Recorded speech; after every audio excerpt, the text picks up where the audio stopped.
Welcome back to Reynolds Runabouts, everybody. I'm Jeffrey Reynolds, and today I am going to show you through several months of work, pieces at a time as I had time. I went ahead and did some repairs to um, the boat internal structures, one of which was the bow protector, I should say the keel protector, the strip down here. I'll show you how I put that on using adhesives, and because I had to flip the boat. And I didn't film the flipping of the boat, but it's pretty much the same.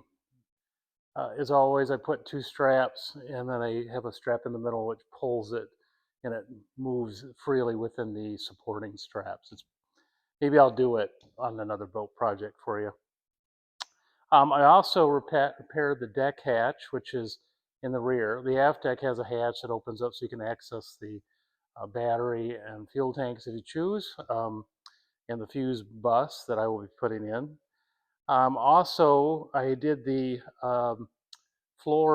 front floor support and footrest support. I had to adjust that 6 inches so the owner, who's taller than the original builder evidently, is comfortable when he is sitting in the cockpit behind the steering wheel. So I'll show you how I did that.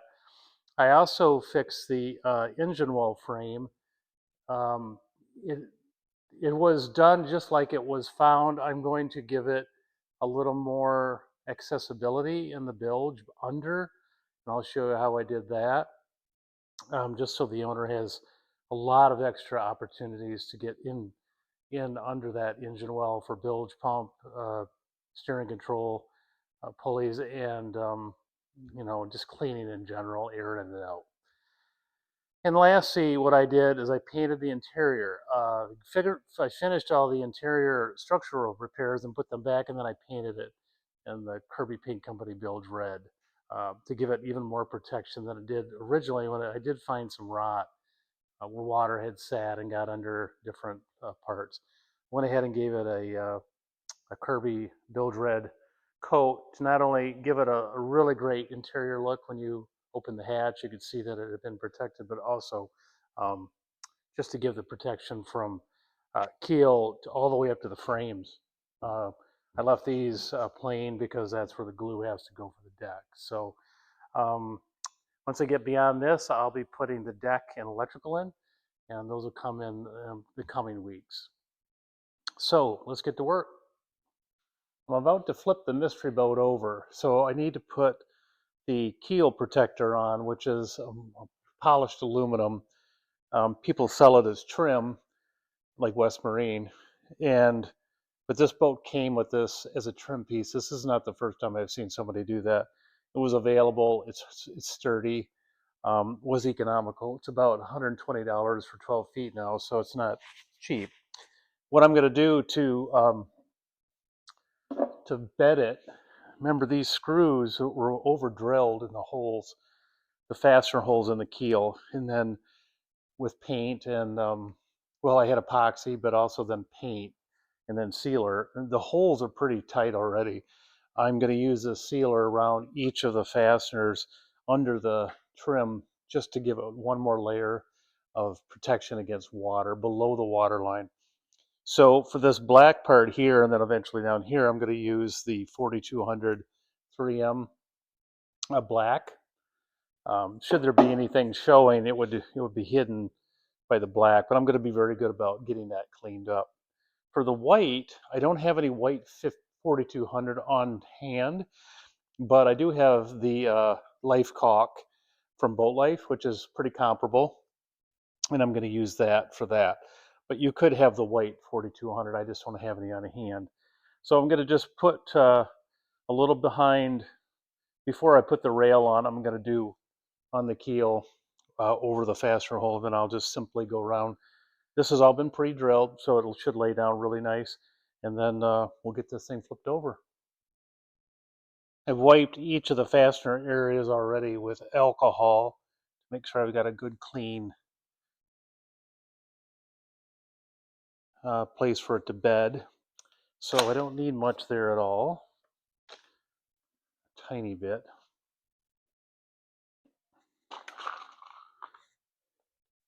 And I'm going to be very gentle with this first fastener and all the other fasteners.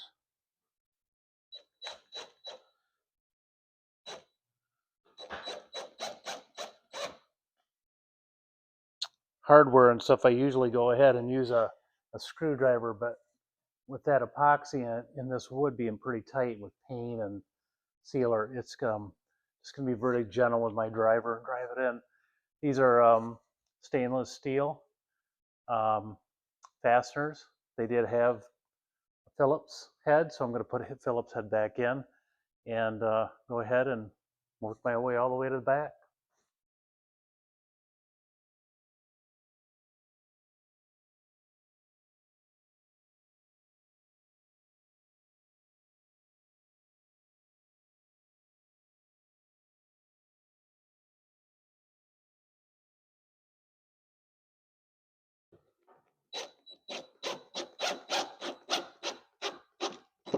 I think the hardest part of doing this project is keeping your fingers out of the caulk, which why I did just a little bit around the fastener holes and not the whole rail, which is overkill. The aluminum's not gonna rot. The keel has got tons of sealer and paint on it. It's gonna be fine. To clean up, I just use alcohol, denatured, which will break the bond of 5200, 4200 in life caulk, and also allows you to clean up the rail if it's got stickers on it.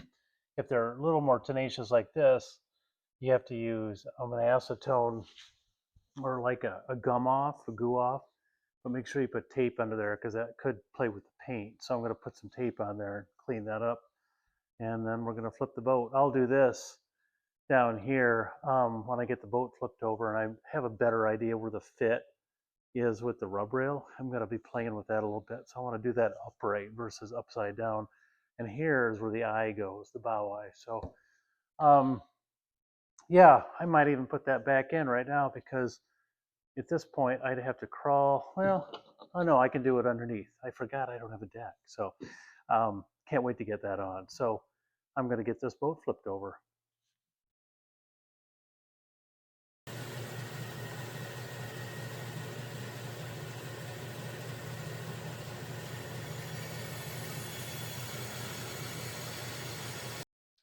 I have my parts cut down to where they were rotten, and then I've made pieces to scarf on. And it doesn't have to be completely flat because you want the epoxy to be in there. Unlike glue, you need to give the the new scarf, you have to be able to put a plank, or excuse me, a clamp on it, but you don't want it tight. If you make it too tight, you'll starve the joint, and the work of the epoxy is not there because there's no epoxy. Glue, on the other hand, loves to be pressured, and it does better because it's a different chemical.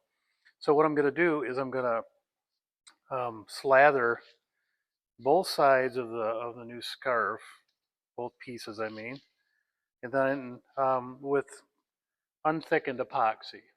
And that, like on the boat when I did the hull repairs, it allows that unthickened epoxy to soak into the wood and create a barrier that's full of resin.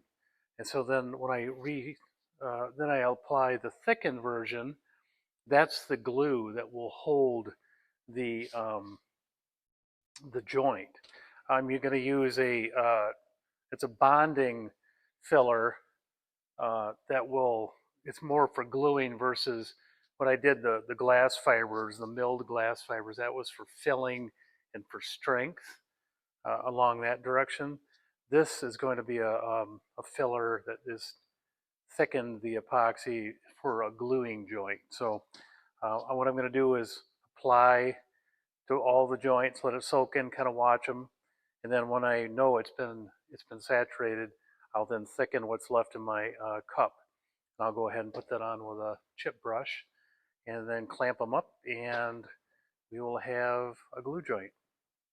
And once those are done and hardened tomorrow, I'll go back and I've got two good patterns, one for the short and one for the long, and I will put those on there and make new lines and then go to the bandsaw and make the final cut, ferret, so it's ready to put back together. So I take the first piece, this is my joint, and I just brush on the unthickened epoxy. I'm just going to stand that up. Don't worry about being neat. This is all going to get sanded down again after we get our final cuts made. So I'm going to put that on there, and then I'm going to just kind of watch that, and I'm going to do all of them, and then I'll watch for dry spots, and then I will address the dry spots with more epoxy. Then I'll go ahead and I'll put my thickened epoxy mix on those joints, and we'll put them together.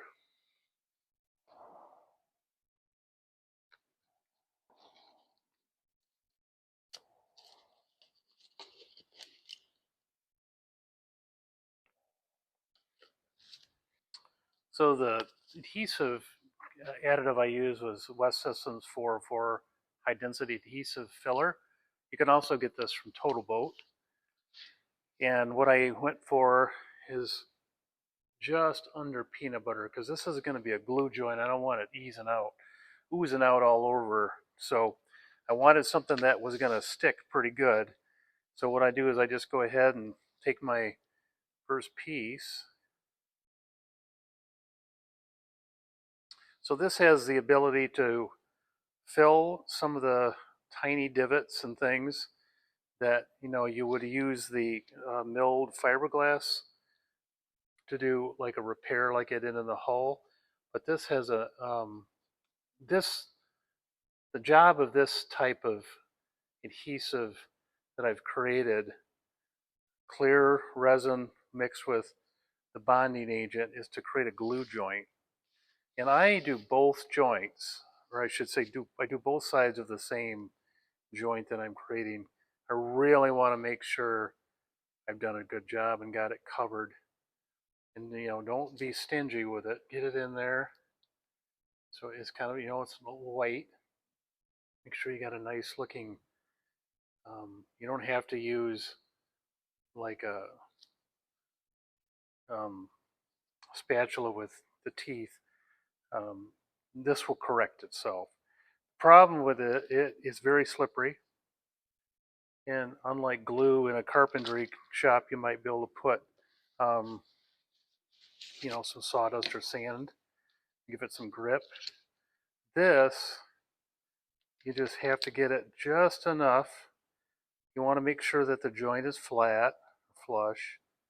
Just get enough pressure on there to keep it together.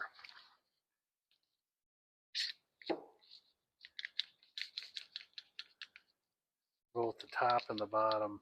Now a lot of this is going to get trimmed, but I need to make sure that everything's flush to save myself, more work. So these are 2 3/4-inch pieces of mahogany. So there I go. I got everything clamped just enough to keep it together. Got a little bit of squeeze out. Now I'm just going to set this over here and let it dry.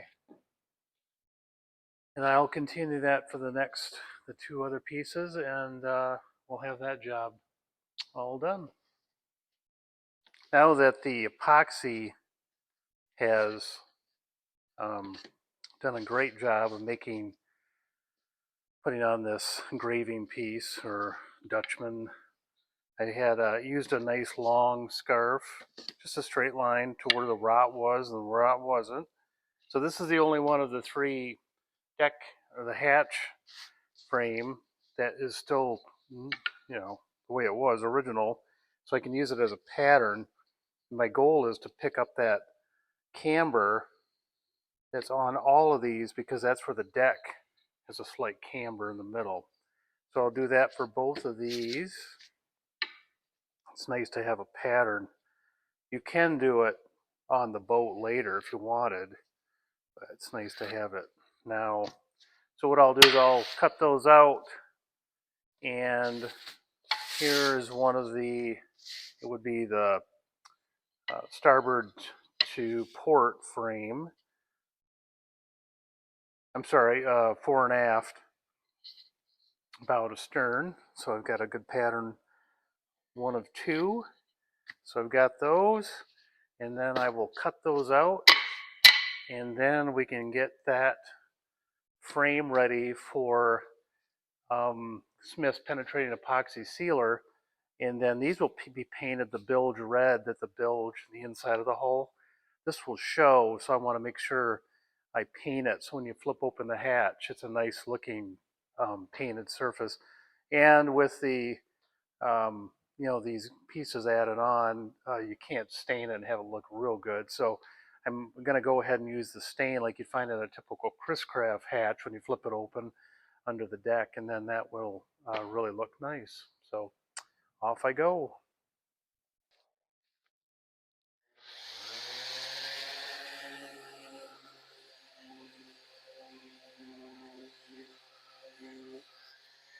So that completes the fairing part of these hatch frames. Like I said, I will go ahead and put these on my list for when I do Smith's penetrating epoxy sealer.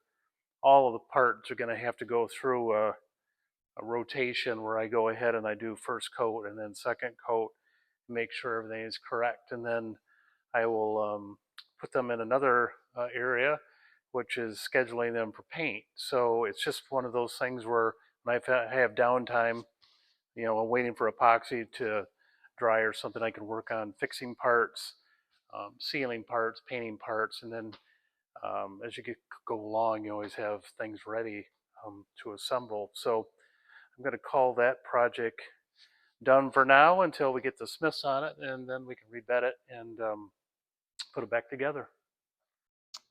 Another little project that I'm getting back to is the hatch cover frame. I had to do quite a bit of repair, um, as you saw, and it's time to put it back together. And even though I don't have any 2-inch silicon bronze, I am going to put those in eventually. Today I'm just using construction screws to get the 5200 in place. So most of the deck has 15200 in the frame areas, so I'm going to do that again here. And then I'm going to that.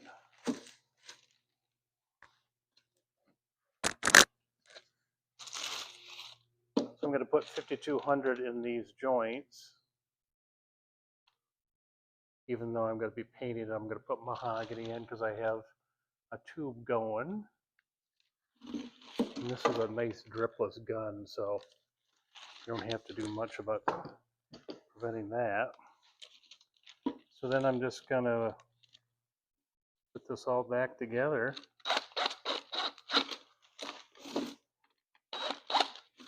It's nice to get all this deck framing back together again as we get ready to pattern the deck and get some new material on there. After many years of that old plywood that was tired when it arrived here. So I'm going to go ahead and do the other side, and I'm going to have this ready, and then what I'll do is wait until the plywood goes on the rest of the boat. I hate to waste plywood, so I'll be looking for a piece that is just this size, and then I'll just finish this off, probably one of the last things on the deck. And then it doesn't have a hinge system that I could find, so what I'm going to do, it's probably a piano hinge. And what I mean by that, there's one edge will have a hinge that looks like it's on the back of a piano, or you'll see them in the music holder. You'll see that kind of hinge. You can get them in chrome, and then I will get 3 other chrome pieces made that kind of are like trim but cover the gap, so there's a room for the door to open and close. And then the this new trim, which will be chromed as well, sits on the deck level so that you have plywood here and you have plywood on the boat, and that beautiful chrome uh, trim piece just sits on there. And then as of right now, we don't have an option for a handle. The owner doesn't want one, but you could always put one on. And I think that's the goal, is find the perfect handle someday. But in order to open this, you just have to move the rear seat back, which is moves anyways. You can just push it up with your hand. It's a lot cleaner look, in my opinion. When you don't have a handle, I didn't put one on my Wondercraft project because I found it looked like a kitchen drawer handle from the 50s, and I'm like, I don't like that. So I opted not to do that till someday maybe I find the perfect handle. But this one is going to wait as well. So I'm going to get this done and put it aside, wait for the plywood deck project. Here's the front cockpit floorboard frame slash footrest, and you can see I've added the extra foot. So when the owner tests, I'm going to put the seat in right here, the seat sits in, and then where the blue tape is, that's where the original stopped. I'm going to move ahead and go ahead and test his length of his legs. And then this bulkhead right here, I will make another one, and obviously it'll be a lot smaller, but it'll probably be close to the tips. And that will allow me to put a new bulkhead in. Then I'll move these. These are the uprights for the footrest. I will go ahead and just move those ahead to whatever place the bulkhead is for ultimate comfort. Here's the aft deck stuff I've been working on. The engine well now has a false bottom. That will have a hinge on it so that it'll swing, I should say, two latches up here, behind here, and then this pulls out. So the access point will be all the way into the bilge. I'll move the clamp here. So the owner will be able to pull this out. You'll have full access to the bilge for the bilge pump and getting to the areas where the steering pulleys will be, and anything else that might go wrong back here. He'll have complete access to that. Here is the engine, the hatch frame. That's ready to go, and that sits right in here. But you need to have the plywood on it because the plywood sits on these areas here.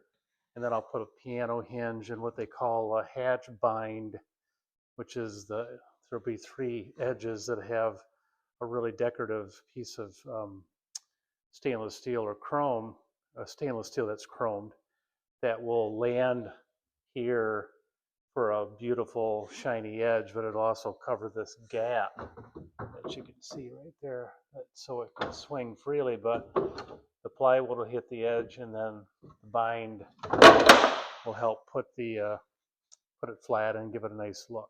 So that's it for that. Now that I've got all the internal parts fixed or adjusted, the owner was here a couple days ago. We were able to adjust the foot rest so it's a little bit farther out, and I can now complete that. I'll paint that off camera because it's a part that I have to do. And I'm going to screw that in. I'm not going to bond that into the boat. I think that's important that maybe that stay loose. It was fastened in from the bottom up originally, and I just thought, oh, that's a bad idea. It might have been really stable, but there's not a lot going on there where I can't put screws in through the top and into the stringers and the keel and have a pretty good secure fit. So I'm going to go ahead and do that. So I've vacuumed the whole bilge of the boat and rubbed it down with paint thinner and let it dry. That way the surface is not only dust free, but now it's grease free. And I've let that flash off. I don't want anything wet when I start to paint. Most of the frames have been done on the bottom and sides. I did that when I put them in.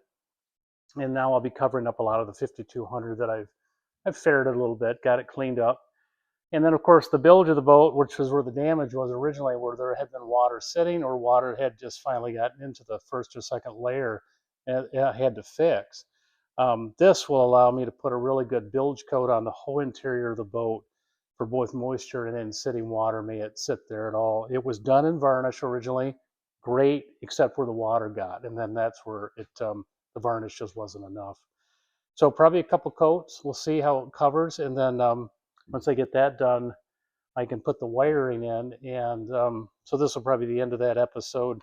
Um, get this boat ready for wiring, and then we can do the deck last. So I'm going to get painting.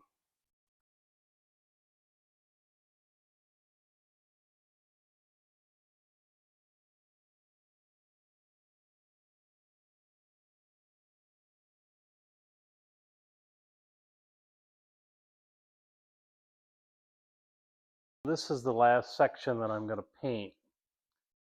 This is going to show, and even though it's going to have a varnished hatch inside, I'm going to go ahead and paint this.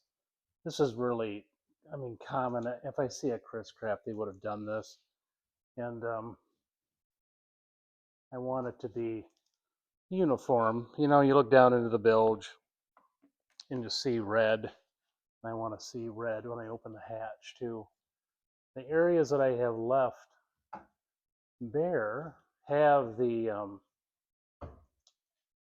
the Smith's penetrating epoxy sealer on them already, so they're sealed. Not a big deal. This is more about, for me, and I'll admit that, it's appearance, and that's important too. So I want to make sure that everything looks good for the owner and for the next owner. So what I'll do next is just let this dry a few days and go ahead and put I'll have to sand this area. These areas that are bare are all going to get the 5200 for the plywood deck. This is going to be varnished if I want to have that left. This, I might, it gets another trim piece on top that's varnished. I might do 5200. I might do bedding compound. I need to really figure out if that ever got broke. Bedding compound will let me get it off easier. And it is almost like a piece of trim, but then again, so is that. So I have to really think about this a little bit more. It's the first boat I've had where they've had that option. So I'm going to go ahead and finish up these little corners here you can see, and we'll call this one done. Well, there you go. That's the update on the 1960-ish mystery boat. I'm really looking forward to completing the plywood deck, which I've got almost to the parts ready to go for glue and screw. And then I'll do a little preliminary wiring before that because it'll be harder to get under the deck once the deck is on.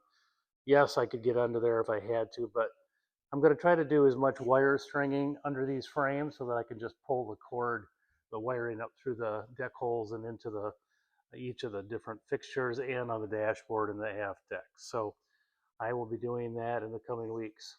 Thank you for tuning in. If you're not a subscriber, please hit the subscribe button. If you're enjoying the videos and find them entertaining and useful, please hit the like button. It's always nice to receive positive feedback. And I will see you in a couple weeks.